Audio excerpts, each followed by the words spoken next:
because they are very unhappy that I'm a truthful person. They are never able to deal with my truth because I only speak facts and the truth. So all the time they try to pin me down by saying that I'm tribal, I only talk to my people. Since I came to the US, all the meetings that I've had are for Kenyan communities.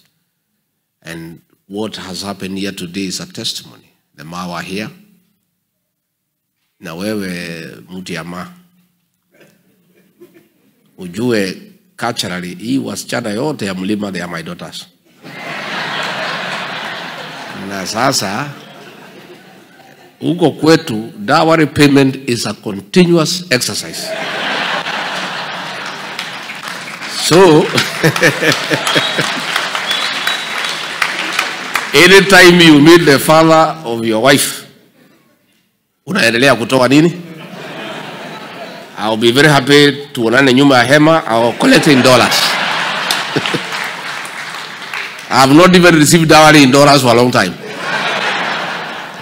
I am so happy that everybody is here. The Mlembe Nation is here, the Abagusii are here, the Ma are here, our cousins from Mukambani are here, the Gen Zs are here. Everybody is here. This is Kenya. And this is the Kenya that we want. And let me tell you, the people who try to talk about tribalism is they want to run away from the issues of the day. They don't want to answer the issues we are asking. So wanataka kujificha behind tribe. And we will not allow it. We'll have to deal with the facts as they are.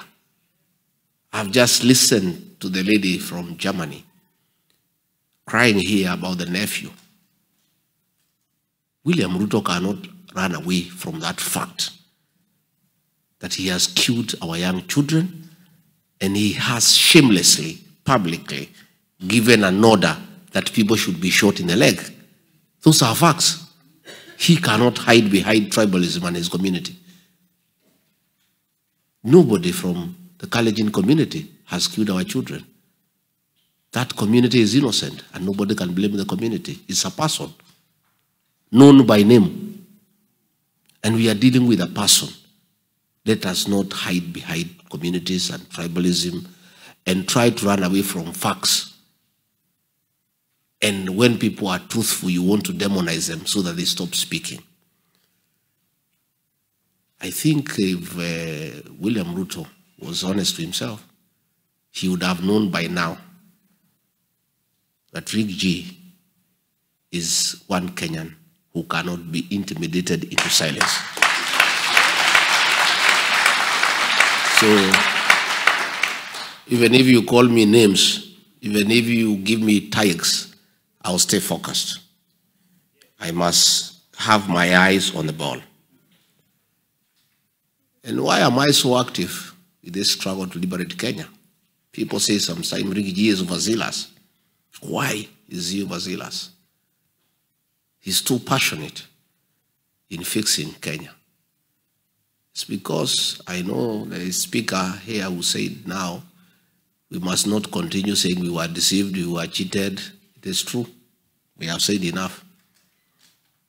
But Riggy G here played a very big role in creating the mess that Kenya is.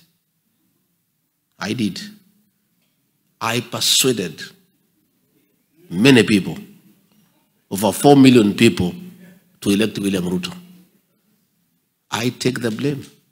And many times I've apologized to the people of Kenya. But in our community they say, in my community they say, making a mistake is not very bad. What is very bad is repeating it. So I am saying, the way I bear the greatest responsibility of creating the mess that Kenya is in, I bear even greater responsibility to fix the mess. It's only fair.